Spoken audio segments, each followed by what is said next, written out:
Olá pessoal, sejam todos bem-vindos à segunda aula do curso sobre romantismo e gnose e as influências do idealismo alemão no conservadorismo moderno. É um prazer estar aqui com vocês, dando continuidade a este intento, tá? E espero que todos tenham aproveitado, tenham entendido bem a nossa primeira aula da introdução ao romantismo. Naquela aula nós tratamos de pontos importantes para nós darmos seguimento neste tema de hoje, do qual nós trataremos de uma figura importantíssima para a filosofia, como também para a mística, e no desenrolar do idealismo alemão do finalzinho do século XVIII para o século XIX, que é a figura de Jacob Boehme, e toda a influência que o próprio Jacob Boehme recebeu da grande mística judaica e esotérica que é a Kabbalah. Nós trataremos aqui introdutoriamente desses assuntos, como é a intenção deste minicurso, de despertar naqueles que estão, como dito na primeira aula, superando aí a malfadada dicotomia, o malfadado maniqueísmo entre direita e esquerda, e estão se identificando com o pensamento conservador, como um pensamento contra-revolucionário, como um pensamento antirrevolucionário, até mesmo contra aí, o pensamento reacionário, mas não estão se dando conta da grande mística, da metafísica esotérica que também permeia ali esta heterodoxia, que é o pensamento conservador em seus diversos matizes.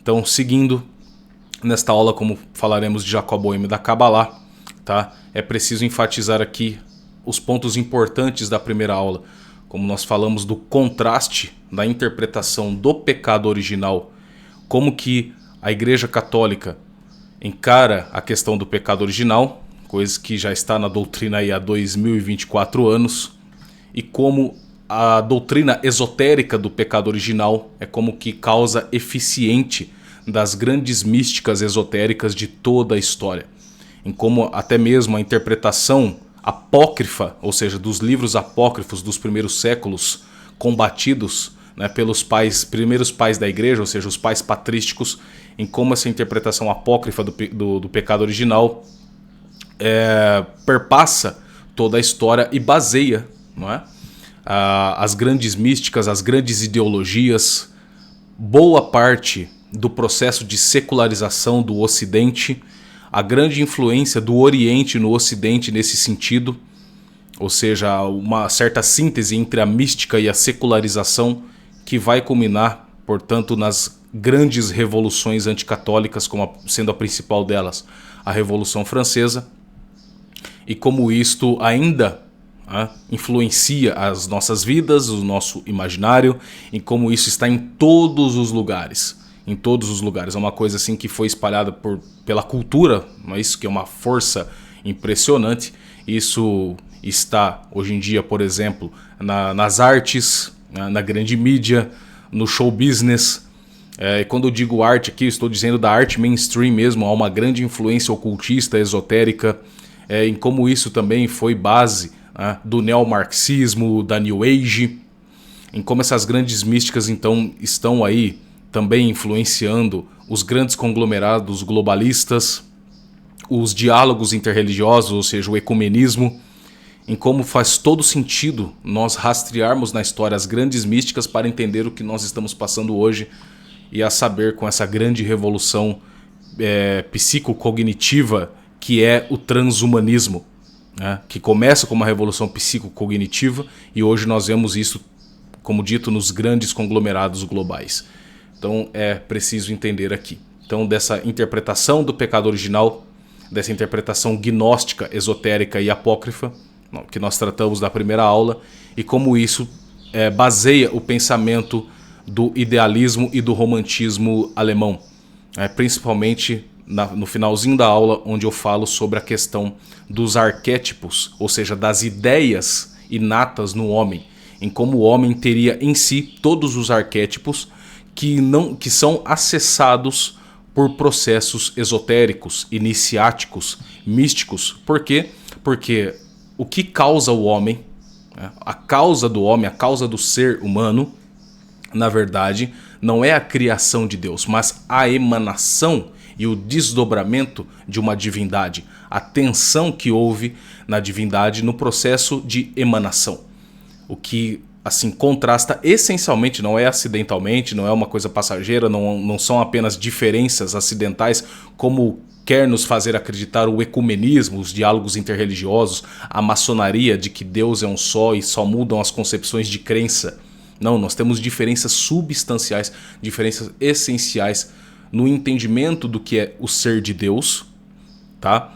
E se é que o ser de Deus é uno e trino, como nós temos no mistério da Santíssima Trindade. Mas não, houve na verdade, na concepção esotérica, ocultista, de que Deus se desdobra, de que Deus tem potência passiva, de que Deus tem tensões internas. E uma dessas tensões internas foi a tensão que emanou o demiurgo, e o demiurgo emanou de sua substância a alma do mundo e o próprio mundo físico. E no mundo físico, o demiurgo aprisionou partículas dessa primeira divindade emanadora, e que nós temos em nós essa partícula divina, que é citando aqui Mestre Eckhart, né? Nós temos uma centelha divina no nosso espírito, e a nossa tensão entre corpo e alma seria como que um revestimento, né? Seria como um aspecto ilusório que faz com que nós nos alienemos ao mundo físico e esqueçamos, portanto, de acessar essa partícula divina em nós mesmos por processos iniciáticos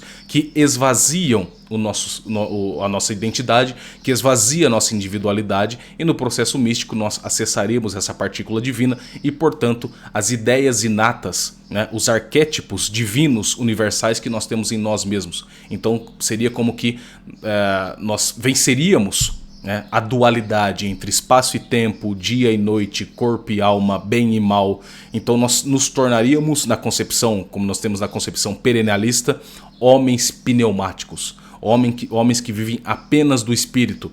Então nós conseguiríamos superar a lei de Deus, ou seja, os 10 mandamentos. A lei impressa em nosso coração, como dizia o apóstolo Paulo, serviria apenas como alienação. Afinal, eles acreditam que o Deus Criador não é Deus Pai, mas sim o demiurgo, o grande arquiteto do universo. Ele seria o verdadeiro Deus Criador.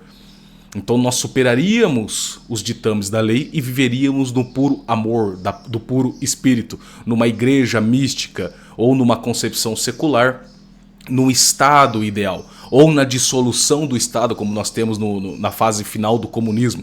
E é muito irônico ver como que nós temos tanto no nazismo, né, como com a concepção do Terceiro Reich, como nós temos no comunismo, ou seja, a dissolução das classes e a dissolução do Estado. Então nós superaríamos o pecado original, nós superaríamos as leis no comunismo ideal, no comunismo utópico. Como nós temos isso com o liberalismo, que nós chegaríamos no suprassumo da história, onde nós teríamos um Estado democrático de direito a nível universal, a nível global, e todos gozariam das maravilhas da democracia, que traria, portanto, a paz perpétua.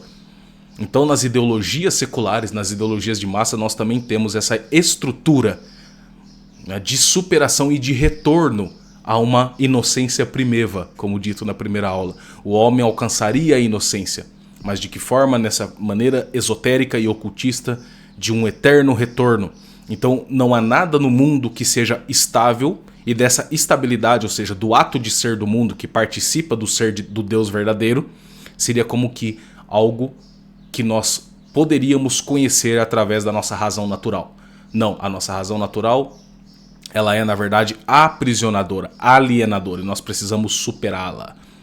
Tá certo? Então, quer dizer, o ato de ser do mundo, a estabilidade do mundo não participa do ser de Deus, ou seja, não há uma hierarquia de ser, não há uma gradação de ser, não há uma gradação de perfeição na natureza, que no caso panteísta seria como que a natureza é Deus e Deus é a natureza, e nós apreenderíamos apenas por um processo racionalista, da técnica, do progresso indefinido da história, como nós temos, por exemplo, no positivismo de Augusto Comte, não é? Que dizia que nós alcançaremos o progresso da história e que todos seriam governados por iluminados e técnicos. Ou seja, o tecnicismo tem o seu fundamento no panteísmo, ou senão o fundamento gnóstico da dissolução do mundo, ou seja, pela destruição desse mundo, pela destruição da ilusão, pela destruição das maias, né, das ilusões, nós alcançaríamos esse paraíso intracósmico, esse paraíso no aqui e agora, que revelaria-se, portanto, toda a divindade em si e a divindade em nós. Como dito também na primeira aula, resumindo aqui, nós não estamos tratando aqui mais da apreensão natural do mundo físico, da apreensão que nós fazemos pela nossa inteligência das coisas existentes no mundo físico, mas que nós consideramos apenas o sujeito enquanto sujeito e o sujeito enquanto cognoscente daquilo que é incognoscível, que é o beabá da gnose, ou seja, o que pretende ser a gnose pretende ser o conhecimento do incognoscível, que é todo o mistério de Deus, a essência de Deus. Mas como nós temos em nós mesmos uma essência divina, a centelha divina, não seria que como conhecimento do incognoscível, mas a unidade entre conhecer e desconhecer, a unidade entre o ser e o não ser, a unidade entre o vazio e o ser. Então seria essa questão sempre dialética e de superação dessa dialética. Vejam que essa estrutura que difere essencialmente, né, da sã doutrina católica é o que está presente no fundo de todas as ideologias de massa. Todas elas. E, de um modo dialético, nós temos sempre uma corrente mais abrupta, revolucionária, violenta, e correntes que não necessariamente são abruptas e que não querem a revolução, a destruição do mundo, mas querem realmente um processo místico, um processo esotérico, um processo mais individualista, um processo que dê valor, né, às tradições que foram criadas pelo homem durante o tempo e o espaço e que nessas tradições residiriam como que conhecimentos e sabedorias que devem ser conservadas. E isso, de novo, trazendo a atenção que nós temos no fundamento do conservadorismo. Tá bem? Então, nessa segunda aula, vamos tratar aqui, introdutoriamente, do grande esquema que é a Cabalá judaica, em como ela influencia, né, os dias de hoje também, mas como influenciou o romantismo alemão e o idealismo alemão, e principalmente, como nas palavras de Hegel, que dizia que Jacob Boehme, que é a figura da qual nós trataremos aqui, foi o primeiro filósofo alemão. E aqui cabe dizer novamente, gente, enfatizo, aqueles que dizem que Hegel era um ateu, esquerdista, materialista, não sabem do que estão falando. Hegel, assim como Schelling, Fichte, entre outros, foram autores místicos, foram autores esotéricos. Hegel, por exemplo, tinha grande influência, né, do hermetismo na sua filosofia, também como tinha muita influência da Cabalá na sua filosofia. Muita influência, né, das místicas, que leva aí à alquimia, à magia, tudo isso. Então assim, Hegel estava longe, Hegel e Schelling estavam longe de ser ateus, materialistas. Isso é tudo besteira. Tudo besteira, gente. É preciso dizer aqui, eram autores esotéricos e, para quem já segue o meu canal, quem está aqui já segue o meu canal, mas para aqueles que não seguem, sabem a minha máxima. A minha máxima é o seguinte: a modernidade não é nada moderna.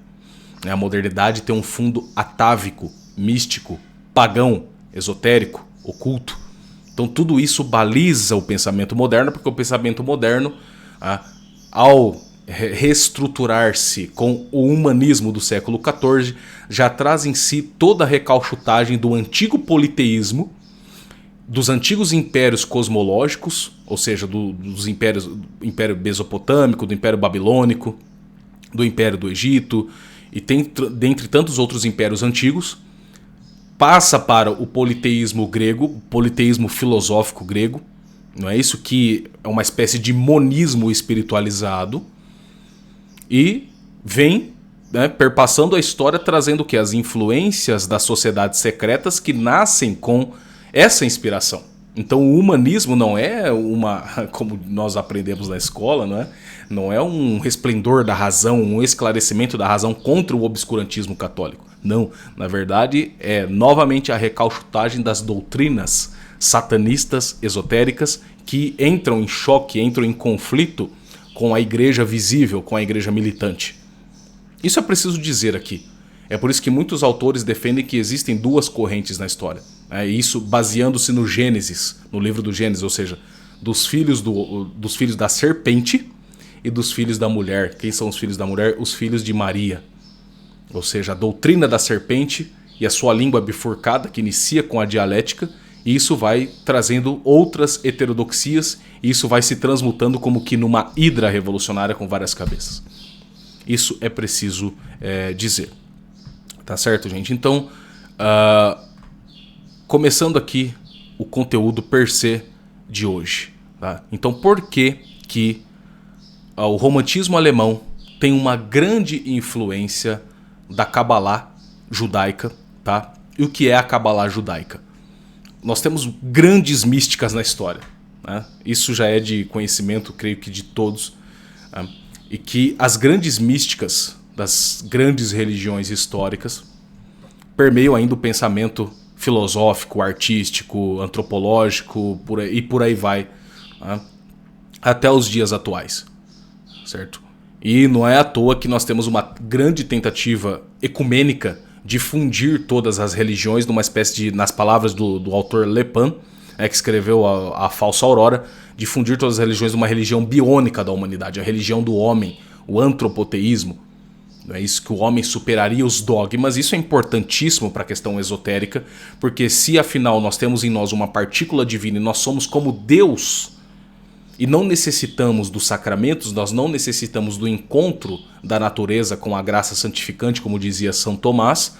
Ora, para que nós precisamos dos dogmas? Os dogmas são como que frutos racionais e que devem ser esvaziados, devem ser ignorados, devem ser superados. Tanto é que nós temos uma grande problemática após o Concílio Vaticano II, dessa interpretação de revolucionários, tá? Isso é bem claro, precisa ser bem claro, de revolucionários em questão dos dogmas.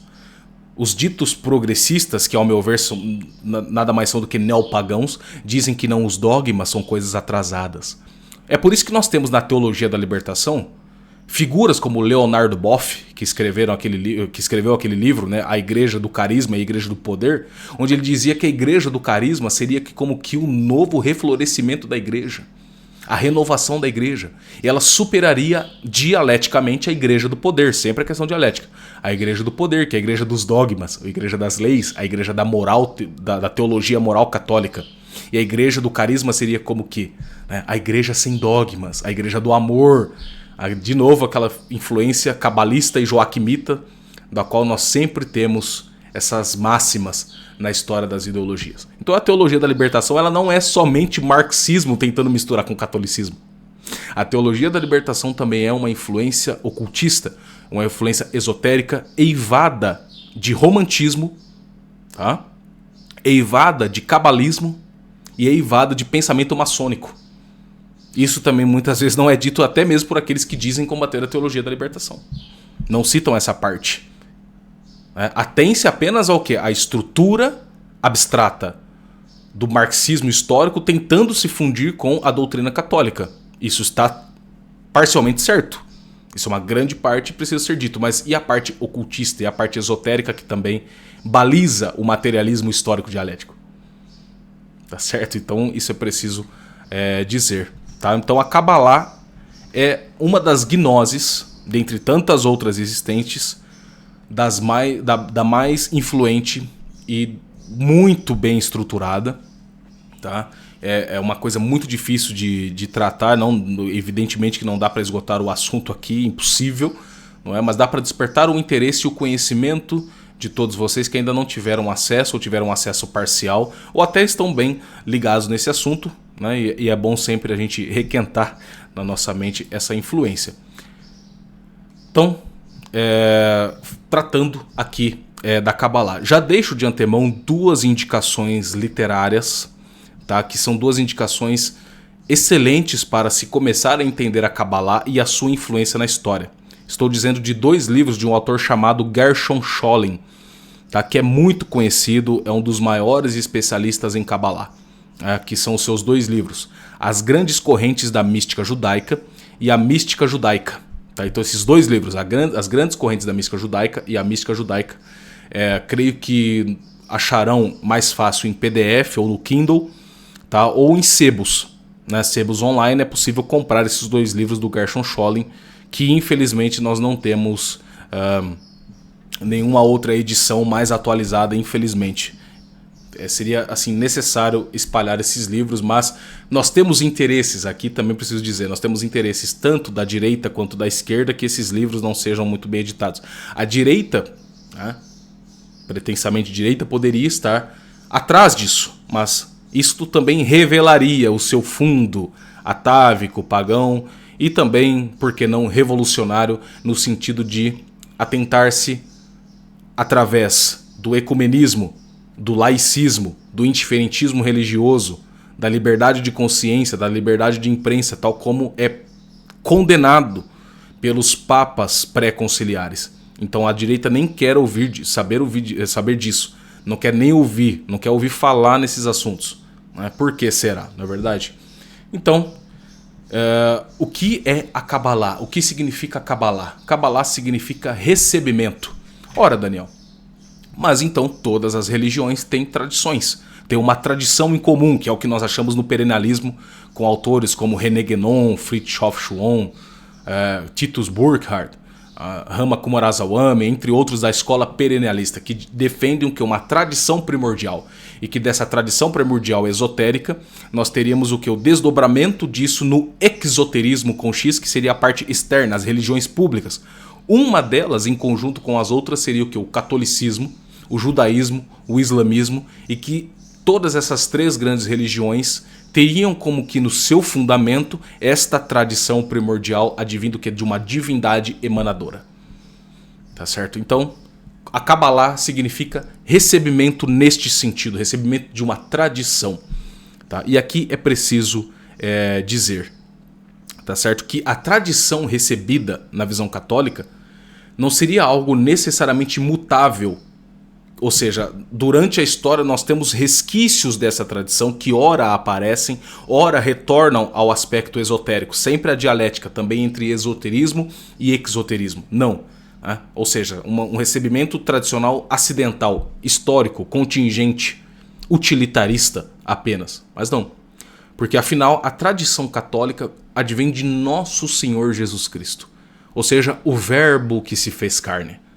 Entretanto, por que eles têm essa visão que a tradição não advém de Nosso Senhor Jesus Cristo per se? Porque ele é Deus. Não, porque Nosso Senhor Jesus Cristo recebeu também a tradição. Nos escritos esotéricos, que isso nós também acharemos nos esotéricos românticos, é de que Nosso Senhor Jesus Cristo foi como uma espécie de filósofo. E também, aqui outra notinha de rodapé, cabe retornar à concepção humanista da teologia da libertação, de que Nosso Senhor Jesus Cristo, na verdade, foi um ser social. Não é? Ele foi um filósofo humanista. Nosso Senhor Jesus Cristo. Que interpretação é essa? É uma interpretação cabalística, uma interpretação esotérica, de que Nosso Senhor Jesus Cristo foi apenas mais um profeta, como nós temos no maometismo. E de onde bebeu até mesmo o maometismo? Da antiga mística judaica. Não é isso? Ou seja, Nosso Senhor Jesus Cristo seria como uma espécie de profeta, uma espécie de filósofo.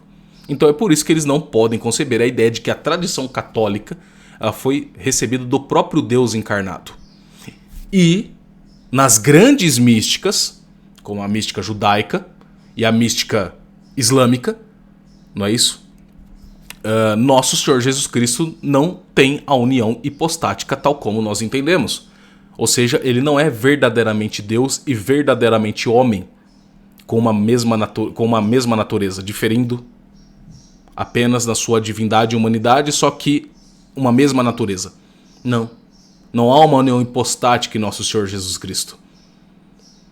Tá certo? Nosso Senhor Jesus Cristo seria que como apenas um homem iluminado, um homem com conhecimento que recebeu também de mestres esotéricos na história, e principalmente alguns gnósticos, como Samael Aun Weor, que é membro da igreja gnóstica, defendem o fato de que quando Jesus Cristo teve o seu exílio, digamos assim, no deserto, Jesus Cristo fez viagens ao Egito, para receber a gnose, para receber a tradição primordial, esse conhecimento oculto.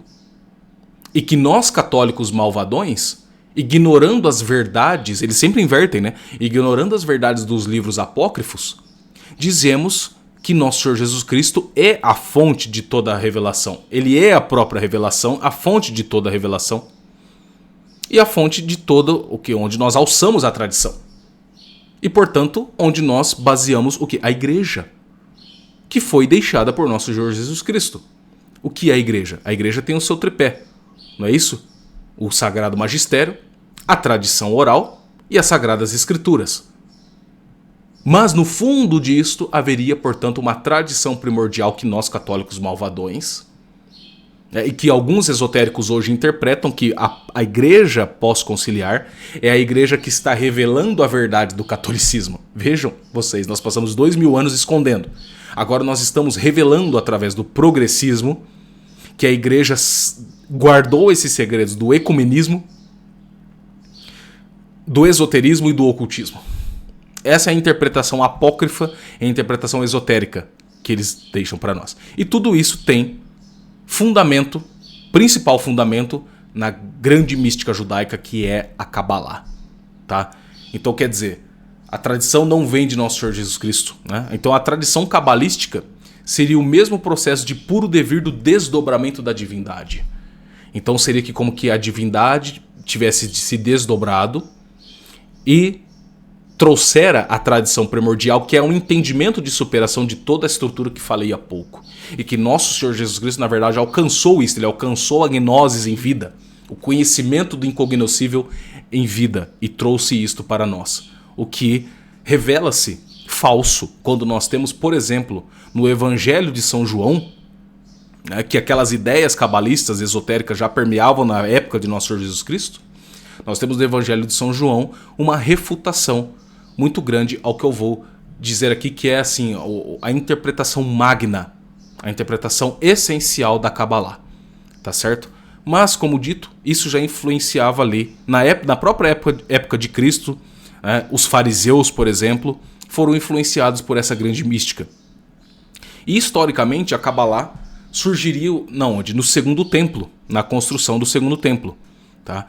E, antes disso, né, os rabinos que tinham essa mística, de onde eles trouxeram isso? De uma gnose muito mais antiga que a própria Kabbalah. A Kabbalah é uma das maiores representações da gnose. Mas de onde eles trouxeram isso? Dos antigos impérios cosmológicos, os impérios mesopotâmicos, os impérios do Egito, o Império Babilônico. Então, quer dizer, esses grandes místicos trouxeram isso. Isso chegou, né, no cativeiro babilônico. Passamos pela construção do Segundo Templo e essa gnose cabalística foi andando aí na história, tá certo? E qual é a interpretação magna da Kabbalah? Nós temos no Gênesis, tá, o texto áureo da criação.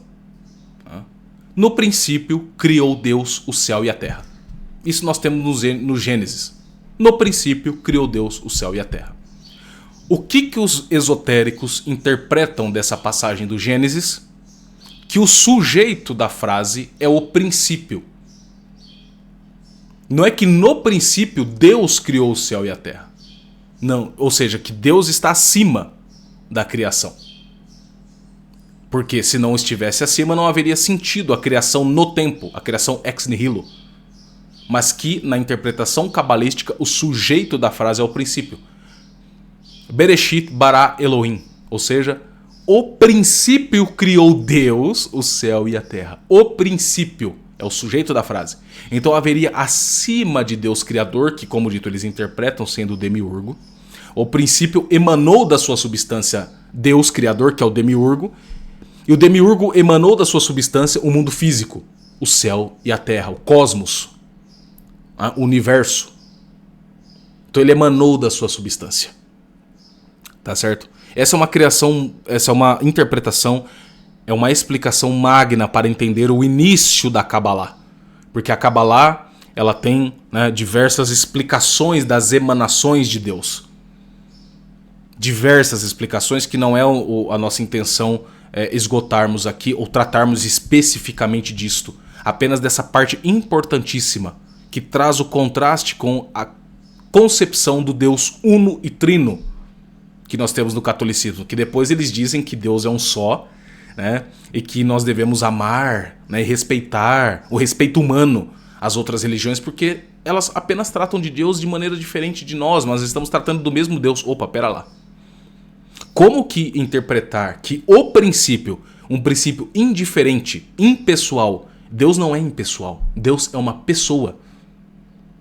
Deus é uma pessoa, uma individualidade concreta, ou seja, nosso Senhor Jesus Cristo. A Santíssima Trindade é uma pessoa, é um Deus pessoal. Não é um Deus impessoal, uma substância emanacionista. Não é isto. Então como dizer que Deus é um só? E nós ouvimos isso todos os dias, gente. Trazendo isso para o nosso dia a dia, Deus é um só, Deus é amor.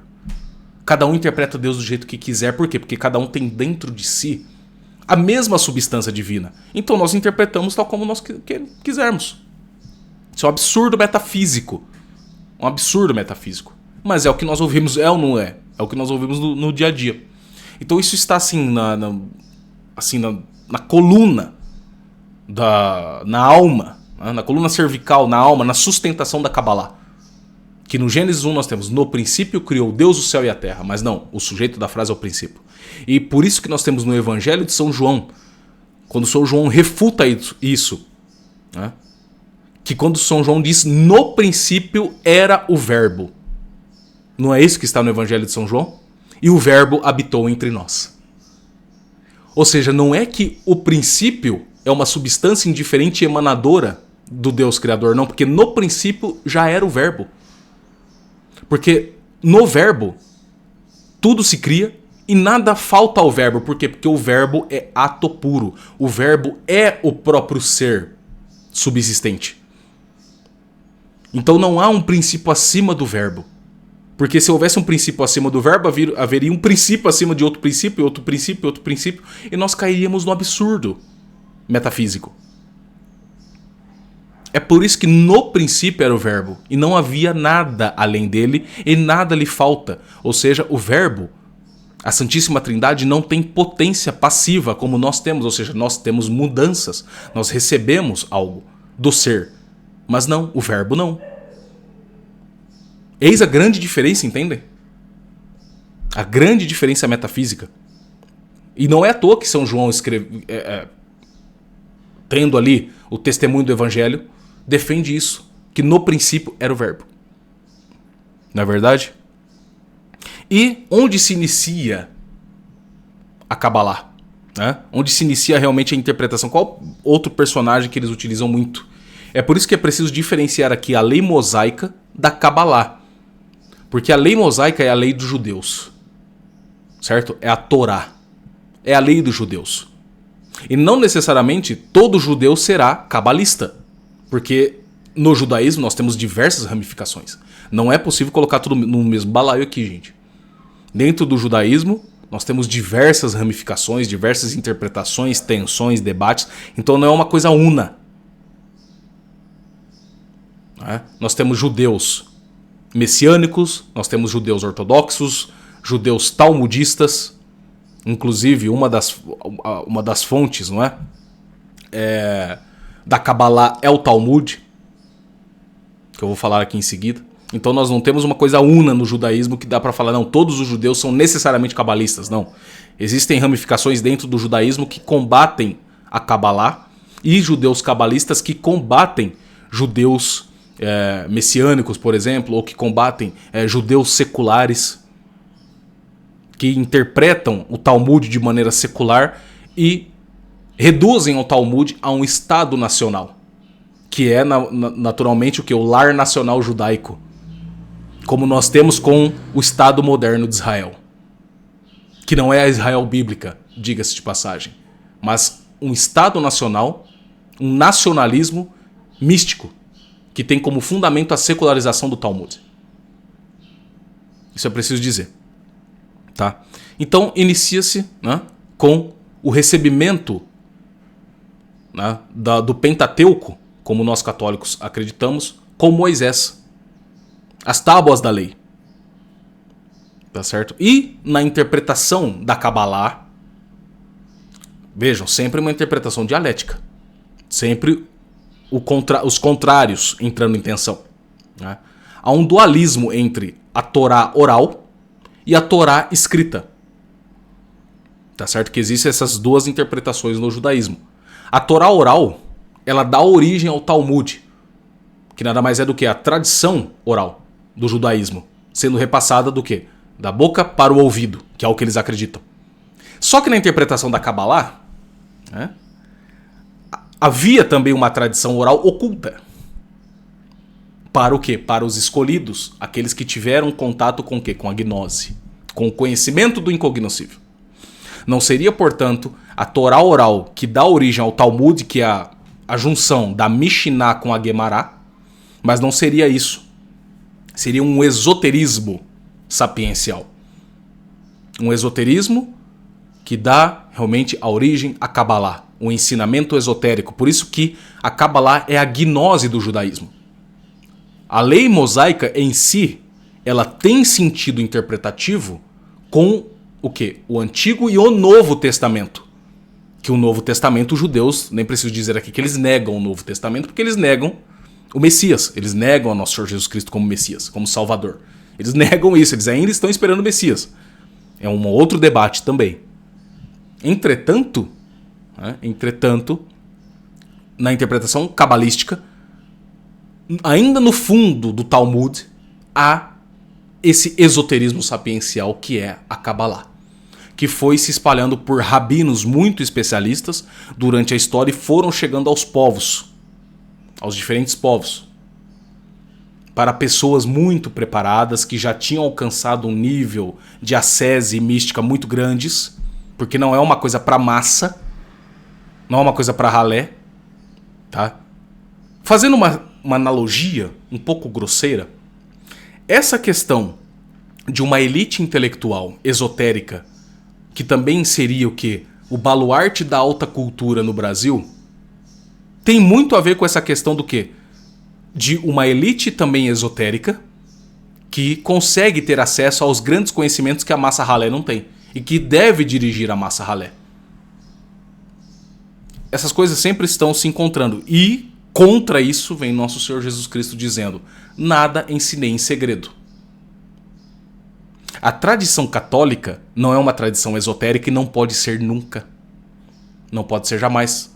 Porque nosso Senhor disse: nada ensinei em segredo. É para todos. É evidente que nisto, né? Ah, Daniel, mas é um balaio de gato. Existe muita gente no mundo. Como é que nós lidamos com isso? Igualitariamente? Não. Isso se dá o que? Nas vocações individuais. Cada um tem uma vocação. Só que todas as vocações individuais, acidentais, devem repousar naquilo que é substancial e naquilo que é essencial. Ou seja, a sã doutrina, a sã tradição católica. Que tem como, né, assim, o seu munus, o sagrado magistério. Então todos devem recorrer à tradição católica, todos devem recorrer ao magistério, todos devem recorrer à sã doutrina. E todos devem recorrer às sagradas escrituras na interpretação dada àqueles que têm autoridade legítima dada por nosso Senhor Jesus Cristo, que é o sagrado magistério. Ou seja, os apóstolos e os sucessores dos apóstolos. E vêm os gnósticos contra tudo isso. Que na verdade o conhecimento sapiencial não é para ralé, não é para todos, é para alguns que interpretam isso e vão manuseando isso culturalmente e historicamente. Tá? Então é por isso, nessa interpretação da Kabbalah, que ela é essencialmente dialética. A tensão entre o ser e o não ser, cumprimento e descumprimento da lei, bem e mal, etc. É por isso que nós temos tantas tensões, se nós pegarmos no judiciário, de cumprimento e descumprimento da lei. Uma coisa que é e não é ao mesmo tempo. Nós temos isso em diversas áreas do conhecimento humano hoje em dia. Nossa, Daniel, mas tudo isso, essa dialética, tudo influência de um esoterismo? Sim. De um esoterismo, que muitas vezes não é mapeado. Então a dialética hegeliana, por exemplo, de teses, antíteses e sínteses, Hegel não tirou do nada isso aí. Hegel apenas interpretava que ele era a última síntese do conhecimento, porque ele descobriu a gnose. E que o Estado seria o quê? O último desdobramento da divindade, a última revelação da divindade. Lógico que Hegel estava errado nesse sentido, mas revela muito bem a estrutura dialética da Kabbalah, a estrutura dialética do hermetismo que o próprio Hegel seguia, e a estrutura dialética dos inúmeros esoterismos existentes. Né? Continuando. Portanto, a Kabbalah era uma gnose secreta, passada historicamente por rabinos especialistas. E o primeiro livro da Kabbalah, mais estruturado, aparece apenas no século XII. Antes era o quê? De boca para ouvido. Depois nós temos a estruturação escrita da Kabbalah, que aparece apenas no século XII, no sul da França. Ironicamente, onde se dá o quê? A heresia albigência, a heresia cátara. E qual é a característica da heresia cátara? Ser o quê? Dialética. Os cátaros, que foi uma heresia assim fortíssima, quase destruiu a igreja, acreditavam que o mundo físico era mau, certo? E que se eles consumissem as coisas do mundo físico, tudo do mundo físico, eles estariam corroborando com o mal. Não é à toa que nós tínhamos na história dos cátaros pessoas que morriam por inanição, morriam de fome. Por quê? Porque se eles consumissem alimentos do mundo físico, eles estavam consumindo o mal. É por isso que a agenda abortista tem um quê de catarismo. Por quê? Porque os cátaros, eles matavam mulheres grávidas. Eles assassinavam mulheres grávidas para matar o quê? Aquele ser que estava crescendo no seu ventre. Porque aquele ser que estava crescendo no seu ventre representava o quê? A proliferação do mal no mundo. A heresia cátara tem uma grande influência da Kabbalah, uma grande influência da gnose. Que isso as pessoas também não sabem muito bem. Tá? Então o primeiro livro escrito da Kabbalah no sul da França foi chamado Bahir. Foi o primeiro livro, tá? E depois, no final do século XIII, meio que pareando ali com as grandes sumas escolásticas católicas, de São Tomás, São Boaventura, Santo Alberto Magno, entre outros, nós temos, né, o nascimento do Zohar, que é um dos mais famosos livros cabalísticos, tá? Que se atribui a um sujeito chamado Moisés Leon. Tá? O Zohar, ou Zohar. Tá? Então, do Zohar, ou do Zohar, nós temos uma interpretação mais aceita da Kabbalah pelos grandes estudiosos. Tá? Então, iniciando aqui, né, o esquema do Zohar, porque o esquema do Zohar será aquele que influenciará diretamente o autor do qual nós falaremos aqui hoje, que é Jacob Boehme. E como Jacob Boehme foi o grande influenciador do romantismo alemão. É um grande caminho a ser percorrido. E qual é o esquema da Kabbalah descrita no Zohar? Tá? Aqui, como fiz na primeira aula, vou lendo anotações e vou comentando com vocês. Tá bem? Então, a anotação minha. Tá?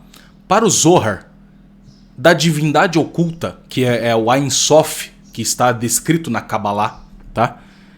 Que seria o puro nada, foram emanadas 10 forças ou espíritos, os Sefirot. Isso está presente no esquema cabalístico. Tá?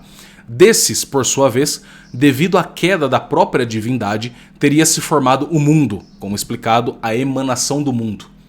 Então, do princípio emanador houve tensões dialéticas, e essas tensões dialéticas emanaram o demiurgo, e o demiurgo a substância do mundo. E os outros espíritos, que são as Sefirot. Né? O mal, então, teria sua própria raiz na essência divina, ou seja, nessa tensão divina. Então, o mal, como nós interpretamos não somente teologicamente, ou seja, uma questão meramente de fé, mas de razão natural de que o mal é a privação de um bem. O mal ele não tem razão de ser, porque ele não tem substância. O mal é sempre privação. O que tem substância, o que é atualidade na realidade é o bem. O bem que nós captamos pela vontade e a verdade que acompanha o bem que nós captamos pela inteligência. Isso é negado pelos gnósticos, tá certo? O homem, portanto, teria o quê? Como que 3 almas, das quais a mais alta seria uma partícula da divindade, ou seja, o homem seria corpo, alma e espírito. O corpo e a alma seria a parte prisional do homem, a parte que aliena o homem, e é preciso superá-la dialeticamente. ora negando o corpo e divinizando a alma, ora negando a alma e divinizando o corpo, e no processo de superação, de desdobramento da divindade em nós e na própria divindade, nós teríamos acesso à centelha divina que está aprisionada no espírito, a parte mais superior do homem, certo?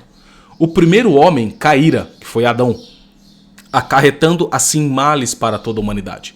Mas por meio de transmigrações sucessivas, a humanidade progrediria de novo até a divinização. Isso já entra o quê? A reminiscência das almas, que é o que nós temos numa gnose, ou melhor, num ocultismo gnóstico, como por exemplo o espiritismo de Allan Kardec, ou a teosofia de Madame Blavatsky, que acreditaria na transmigração das almas.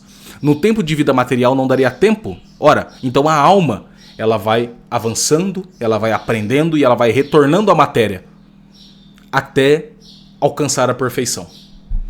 Então, na concepção espírita, por exemplo, nosso Senhor Jesus Cristo seria aqui como uma alma muito mais avançada e que não necessitaria mais transmigrar.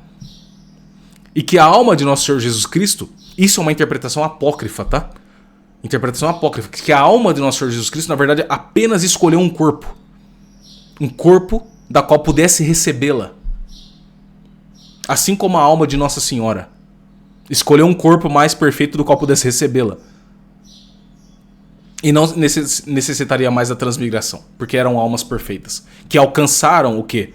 A unidade com a divindade. E vejam que essa é a interpretação. Tá certo?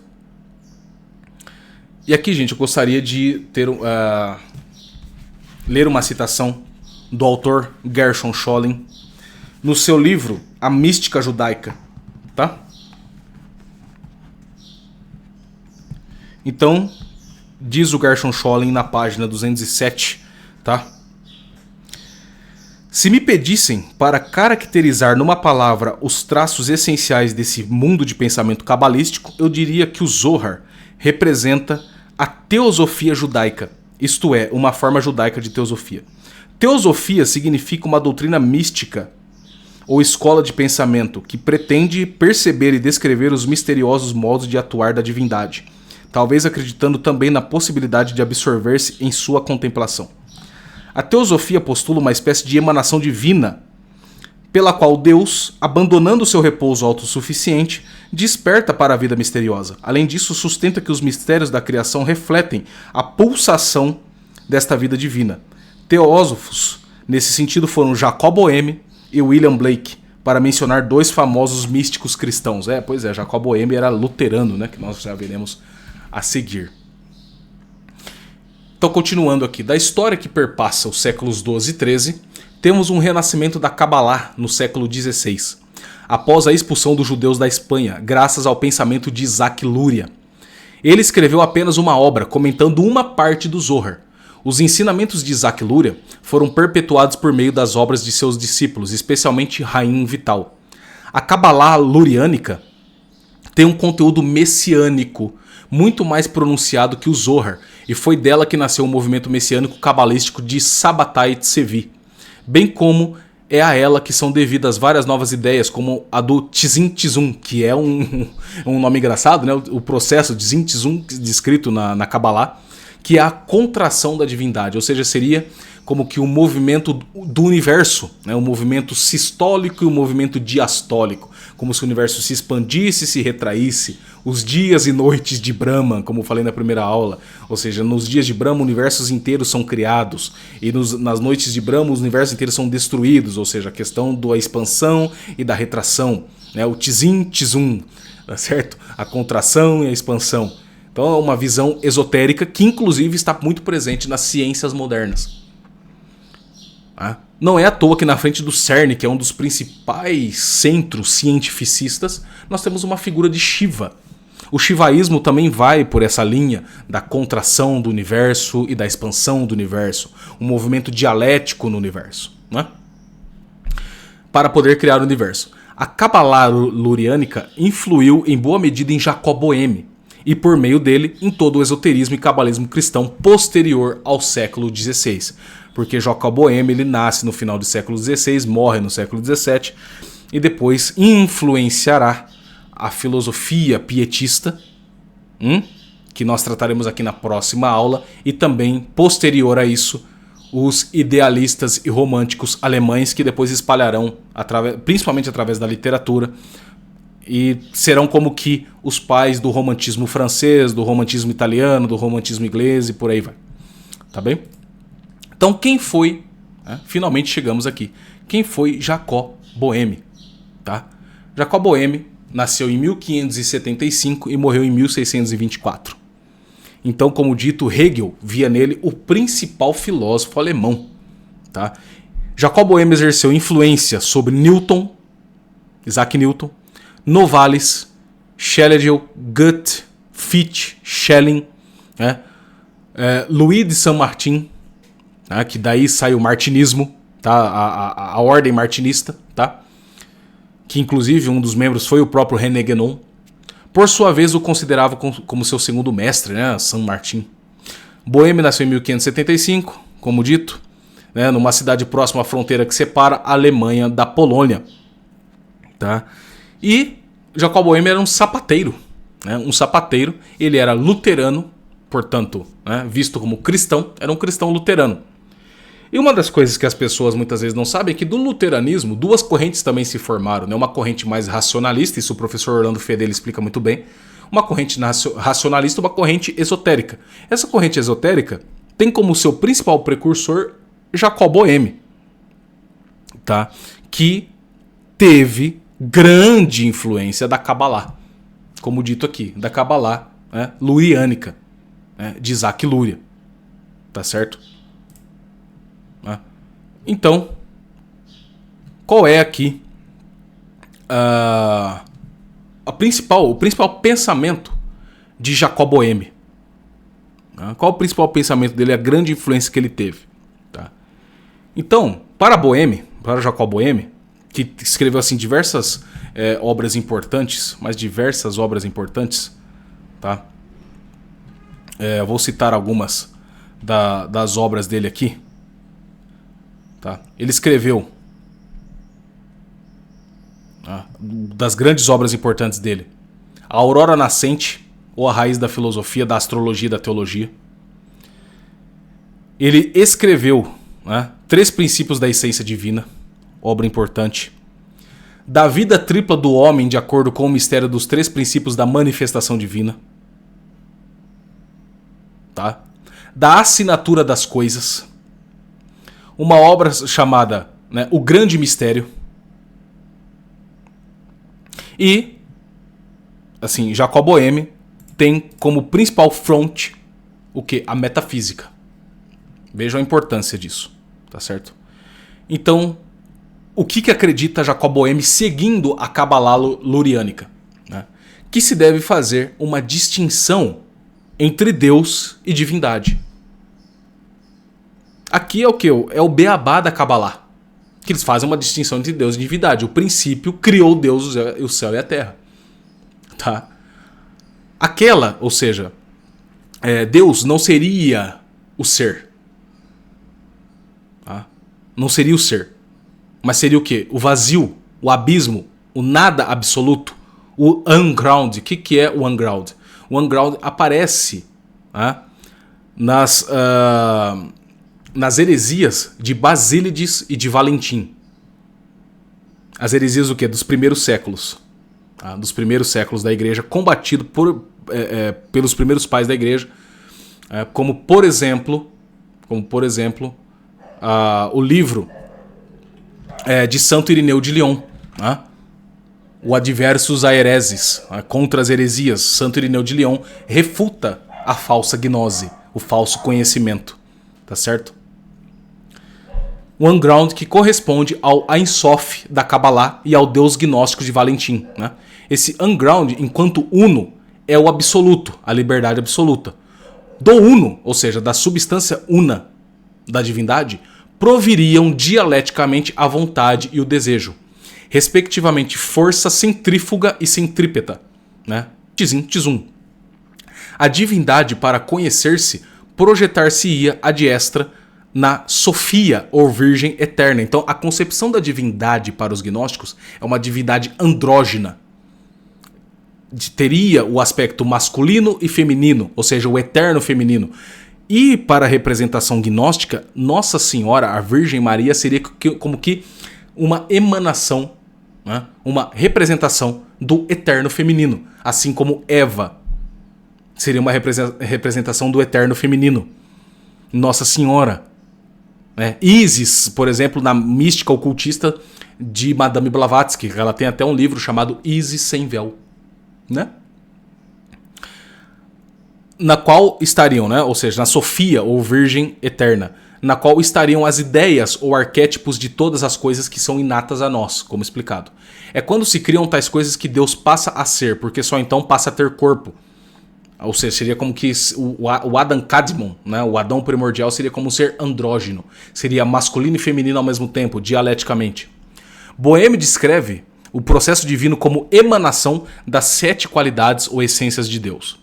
Por acreditar que a criação teria sido o resultado de uma queda irracional da divindade, Deus teria criado Lúcifer, o qual teria tido o poder de corromper a criação. Deus, portanto, teria feito uma segunda criação. Por isso acredita-se que o bem e o mal teriam origem divina, formando a dialética. Acreditam que em Adão reuniria-se masculino e feminino, como dito, bem e mal, infinito e finito. Sua queda teria sido provocada não pelo pecado original, mas pelo seu amor à matéria, resultando, portanto, num corpo animal, na separação dos sexos e na perda de sua intuição mágica. Né? A centelha divina, né? O algo divino, o quid divino, que há no homem seria fonte de revelação pessoal. Por isso ninguém poderia impor dogmas a ninguém, que é o que estava falando mais cedo. Ou seja, o que é isso? A causa eficiente do quê? Da liberdade religiosa. Em matéria de fé, deveriam reinar a liberdade, a tolerância e o ecumenismo. O livre exame protestante aqui não é mera coincidência. Tá? A verdadeira igreja, segundo Jacob Boehme, deveria ser invisível e pneumática, porque Cristo pode nascer na alma de pessoas de qualquer religião, até mesmo não cristã. E aqui o Gershon Scholem, a respeito de Jacob Boehme, ele faz uma citação interessante.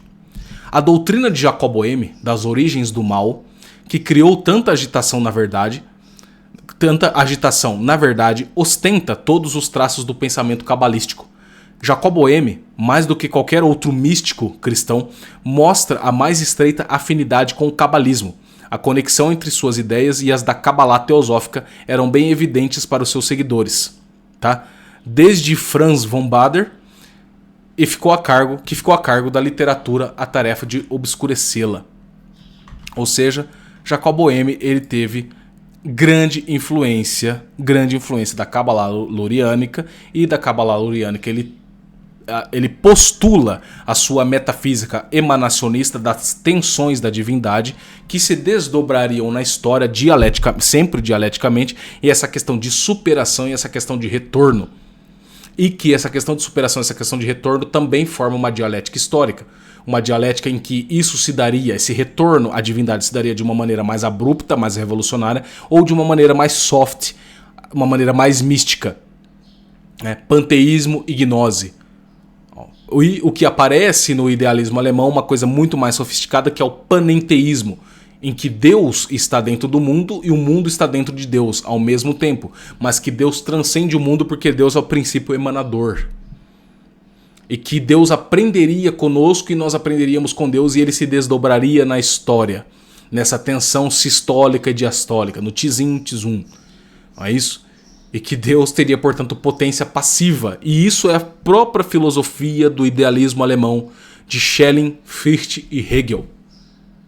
É a grande tríade do idealismo alemão que influenciará toda a cabeça da Europa, assim, toda a forma mentes da Europa, e a literatura do idealismo alemão, que é uma coisa vastíssima, principalmente com Goethe, tá certo? E que vai alcançar aí grandes feitos nas artes e na literatura, principalmente na Itália, na França, na Alemanha, na Inglaterra.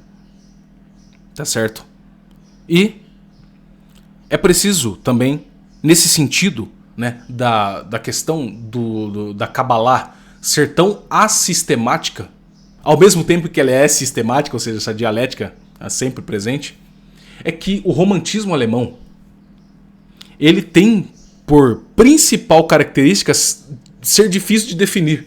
Ou seja, eles não procuram definir o romantismo alemão. Nesse sentido, porque seria como que definir o indefinível.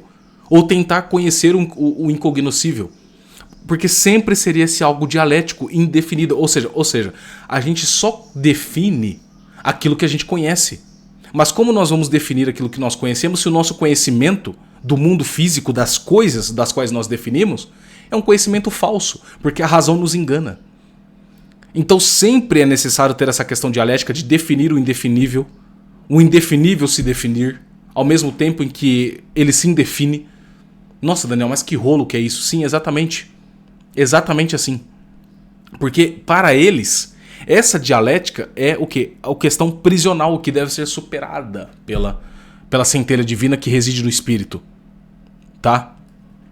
E é por isso que o Georges Lefebvre, no seu livro, né, A Revolução Francesa, ele diz o seguinte, né, é interessante. Ele fala, eles, ou seja, os românticos, né, os românticos, e posteriormente os idealistas alemães, esboçaram uma filosofia que jamais tomou uma forma coerente e sistemática.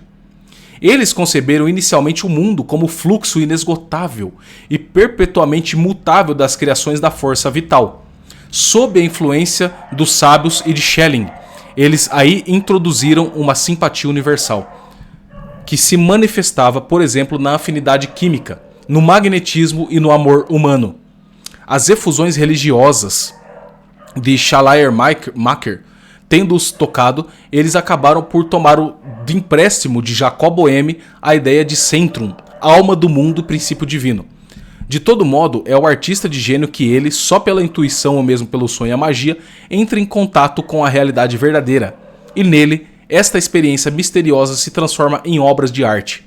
O poeta é um sacerdote e esta filosofia se remete ao milagre. Isso é o que diz, né, o Georges Lefebvre no seu livro A Revolução Francesa, onde ele, como disse mais anteriormente aqui, a Revolução Francesa está eivada.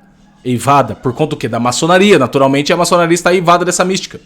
Porque a maçonaria ela nasce os 33 ritos maçônicos nascem o quê? Do esoterismo judaico. Então essas coisas têm sempre interligações, tá? Então, gente, para resumir aqui, fazer um resumão da doutrina de Jacob Boehme. Isso quem nos ajuda é novamente Gershom Scholem e o professor Orlando Fedeli, tá? Então, fazendo um resumão aqui, citando primeiro o professor Orlando Fedeli. A doutrina de Jacob Boehme, claramente gnóstica, tem relação direta com a Kabbalah e com a alquimia. Pontos que apresentam nítido caráter cabalístico são, vamos lá, a tese de que se deve distinguir, como dito, divindade do Deus revelado. A concepção de que a divindade é incognoscível e é, ao mesmo tempo, nada e tudo, como o Ein Sof da Kabbalah. A ideia de que em Deus, como em tudo, há um choque de princípios opostos. As tensões da divindade, o tzim tzum, né? Movimento sistólico e diastólico na divindade. Os dias e noites de Brahma, e por aí vai. A concepção de que na divindade há um processo evolutivo, ou seja, a potência passiva de Deus que aprende com o que acontece no universo, no mundo físico, na história, e por aí vai. A correspondência entre os 10 Sefirot da Kabbalah e os 3 princípios e as 7 qualidades divinas de Jacob Boehme. A ideia de que o mal tem origem na própria essência de Deus. A crença de que em Deus há elementos sexuais, masculino e feminino. A afirmação de que o universo é o corpo de Deus. A tese de que o universo é um ser vivo. A afirmação de que Adão era andrógeno e que ele tinha um corpo não material antes da queda. Era um ser pneumático. A ideia de que Adão já havia caído antes da existência de Eva, porque não foi a questão do pecado original. Foi a questão do quê? Do amor de Adão. Ele pegou um certo amor desregrado, uma paixão melhor desregrada pela matéria. Não foi que eles comeram fruto proibido, mas Adão tinha um amor, uma paixão irrefletida, desordenada pela matéria. E aí houve a queda de Adão para o quê? O aprisionamento da matéria. Tá certo? A crença de que foi em consequência da queda que Adão passou a ter corpo material, que se deu a separação dos sexos e que a geração passou a ser por união sexual. O relacionamento do poder mágico com as palavras, assim como o relacionamento do ser com a liberdade. A tese de que a Sagrada Escritura tem um sentido oculto, tá? Então, ou seja, Jacob Boehme conhecia a Kabbalah, que nos livros de Jacob Boehme há ideias de origem cabalista, que Boehme utiliza diversas vezes a palavra Kabbalah nos seus livros, tá? Que o esforço do Jacob Boehme foi conciliar as suas 7 qualidades e os 3 espíritos a fim de formarem um conjunto de 10, né, que foi uma influência clara da Sefirot cabalista. Então, né, ainda citando Gershon Scholem para falar de Jacob Boehme. A doutrina de Jacob Boehme das origens do mal, né, essa aqui eu já citei, tá certo? Essa aqui eu já citei para vocês aqui. Então nós temos mais uma citação aqui. Não há razão alguma para considerar este relato como mítico. Pode-se, aliás, lembrar que no final do século XVII, um outro adepto da mística de Boehme, Johann Jacob Specht, ficou tão impressionado pela afinidade existente entre esta e a Kabbalah judaica que ele se converteu ao judaísmo. Por outro lado, Gershon Scholem afirma que toda evidência, uma correlação entre as ideias de Boehme e as da Kabbalah teosófica, representada por uma linha de pensadores, tá? Então, a clara influência do romantismo alemão, do esquema do romantismo alemão, tá, com a Kabbalah judaica, advinda das interpretações de Jacob Boehme. Tá certo, gente? E que isso, no próximo processo, influenciará a filosofia do pietismo, que é muito pouco falado, e nós temos influências grandes do pietismo no conservadorismo também. Tá certo? Também. Beleza, gente?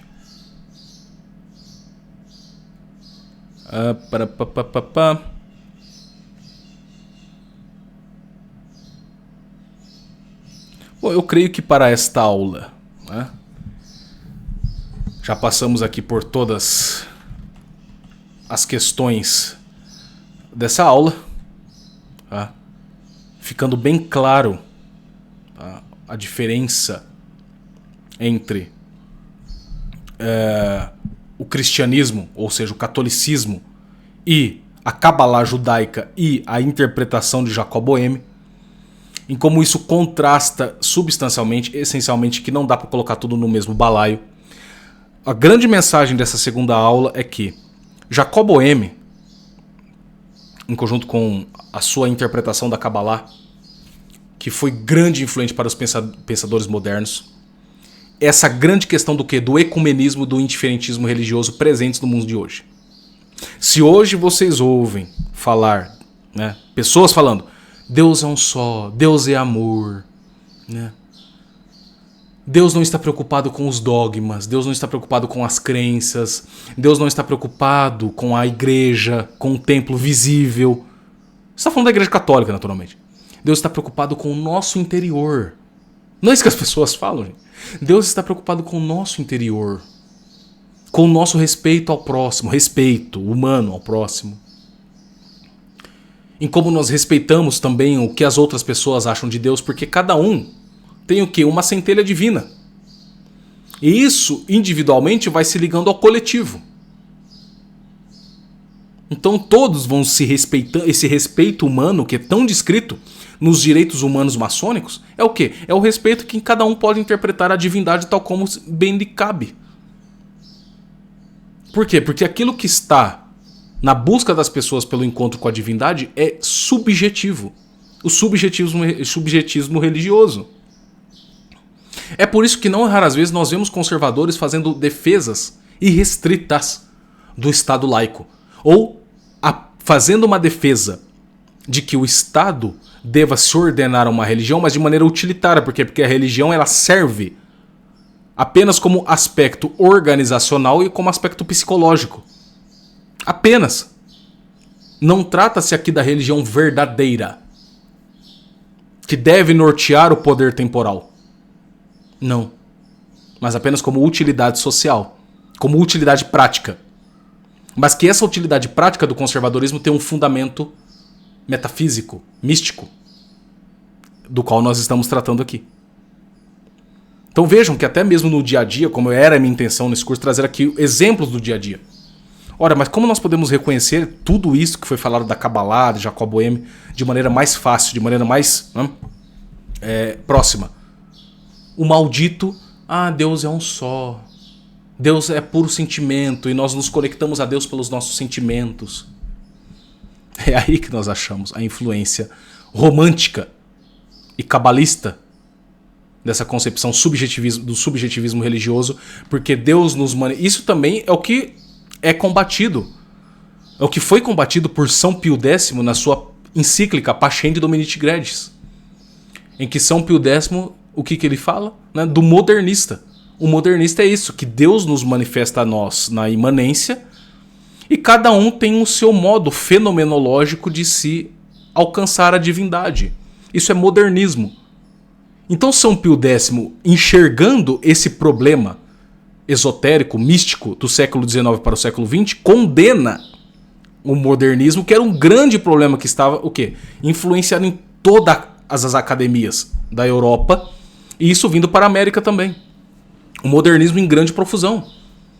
Porque é exatamente o esquema modernista que São Pio X condena na Pascendi. Exatamente, mas sem tirar nem pôr. Então veja como as coisas vão se encaixando.